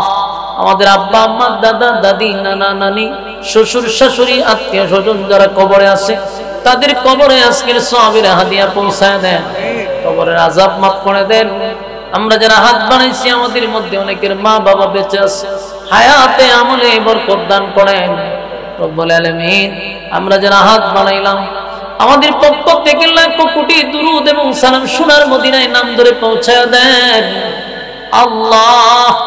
আপনার কাছে আমাদের একটা দরখাস্ত, গোটা পৃথিবীতে আজকে মুসলমান লাঞ্ছিত অপমানিত আল্লাহ, আমাদের বিশ্বের মুসলমানদেরকে হেফাজত করেন আল্লাহ। কাশ্মীরের মা বোনদেরকে হেফাজত করেন আল্লাহ, ফিলিস্তিনের মা বোনদেরকে হেফাজত করেন, গাজাবাসীকে হেফাজত করেন, উইগুরের মুসলমানদেরকে হেফাজত করেন আল্লাহ, সুদানের মুসলমানদেরকে হেফাজত করেন, আরাকানের মুসলমানদেরকে হেফাজত করেন, বিশ্বের যে প্রান্তে মুসলমান লাঞ্ছিত মাফ করে দেন আল্লাহ। শেষ দরখাস্ত, যারা এই মুহূর্তে আমার সঙ্গে হাত বাড়াইছে, গভীর রাত্রে আরামের ঘুম হারাম করে যারা দুইটা হাত ভিক্ষুকের মতো বাড়াইয়া দিছে, একটা লোককে আপনি খালি হাতে ফিরাইয়া দিয়ে দিন। আল্লাহ বড় আশা লইয়া হাত বাড়াইছে, আল্লাহ খালি হাতে ফিরাইয়া দিয়ে দিন। জীবনের সব গুনাহ মাফ করে নিষ্পাপ বানাইয়া বাড়ির দিকে পৌঁছায় এই মাহফিলটারে কিয়ামত পর্যন্ত কবুল করেন। এই মাহফিলের যত জরুরত আছে আপনি গায়বী খাজানার থেকে পুরা করে দেন। সুবহান রাব্বিকা রাব্বিল ইজ্জাতি আম্মা ইয়াসিফুন ওয়া সালামুন আলাল মুরসালিন ওয়ালহামদুলিল্লাহি রাব্বিল আলামিন। আসসালামু আলাইকুম।